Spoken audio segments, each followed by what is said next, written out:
du coup, Florence, toi qui es spécialiste dans la chaussure, est-ce que tu as des astuces à nous conseiller quand on est en phase de vente avec nos clients? Parfois, on a des équipes qui sont jeunes, hein, qui n'ont pas forcément l'expertise des années. Quelles sont tes meilleures astuces pour bien accompagner un client dans l'achat chaussure? Alors les astuces, je les ai apprises aux côtés des vendeuses. Et c'est elles en fait, qui m'ont donné ces astuces que je vais vous livrer aujourd'hui. Il y en a que vous connaissez certainement. Mais ce qu'il faut savoir en préambule, c'est que quand un enfant essaye, la maman achète à 99% du temps. Donc ça vaut la peine de soigner ce petit protocole. Parce que voilà, on agrippe la mère, on fait essayer l'enfant, on vend. Il faut juste trouver la chaussure qui convient à l'enfant. Donc la première chose, c'est effectivement de mesurer le pied de l'enfant avec le pédimètre, de lui mesurer le pied en étant debout. Il faut vraiment mesurer le pied debout pour que le pied soit bien pris tout son aise et que tout le poids du corps soit descendu sur le pied. Et quand on a trouvé la pointure de l'enfant, on lui conseille différents modèles et en fonction en fait du style qu'elle choisit. Je prends l'exemple d'une Danelle. Alors voilà, la petite fille chose du 31, elle veut cette Danelle. Ce qu'il va falloir faire, ça va pas être d'aller juste chercher la Danelle dans sa pointure.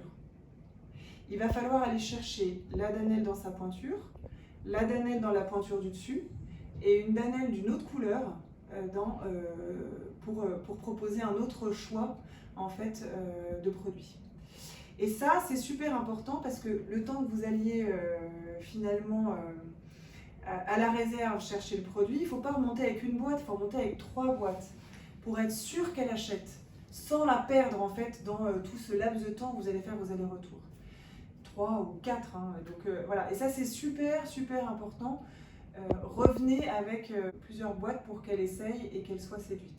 Je pense même, parce que là tu parles pour la Danelle, je pense qu'on a des modèles équivalents à la Danelle qui sont peut-être un peu plus sportswear parfois. Oui. Peut-être que ça vaut le coup même d'avoir une présentation d'un modèle qui ressemble, mais qui, par rapport à l'œil que l'on a, serait peut-être plus adapté au pied de l'enfant et à son style. Donc c'est bien aussi d'avoir cet apport en tant que nous, conseillers, chausseurs. Je me permets de vous apporter celle-ci à essayer parce qu'elle peut aussi convenir. Exactement. Je pense que c'est important. Exactement, ça peut être le cas de la Danelle marine avec École Bis. Vous voyez cette Charles IX un peu plus avec cette semelle débordante, ronde, un peu plus scolaire. Voilà, ça peut être des choses comme ça. Enfin, c'est vrai qu'il y a des produits complémentaires et il faut pas hésiter à proposer autre chose aussi à la maman en fonction de son besoin. Donc, jamais une boîte, au moins 3. Au moins 3. L'autre astuce, c'est de proposer des semelles, en fait, des semelles qu'on va être à l'intérieur de la chaussure. Là, vous lui faites essayer le 31, c'est un peu étroit. Vous allez passer sur le 32, c'est un peu grand. Paf, on propose une semelle et comme ça, elle part avec le 32 et sa paire de semelles. Ça, c'est une très très bonne astuce aussi, mais ça, je pense que c'est des choses que vous savez déjà. Oui, donc il faut avoir les semelles pas trop loin du meuble chaussure. Voilà, pour pouvoir les glisser dedans rapidement. Au moment de la vente. Exactement. Et puis je le rappelle, ça, un argument de vente extraordinaire, c'est le recyclage. Le recyclage, c'est un déclencheur. Parlez-en parce qu'en fait, une paire rapportée, c'est un bon de 15 € à valoir sur le prochain achat. Et en fait, ça les fait revenir une fois de plus dans la saison, les clientes. Et du coup, plutôt que de vous acheter 2 paires par saison, elles en achèteront 3. Donc ça, c'est vraiment un super booster parce qu'on a besoin de faire du volume.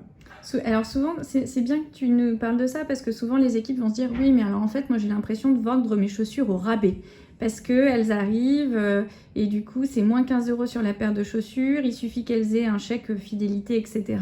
Donc la chaussure, elle est presque bradée.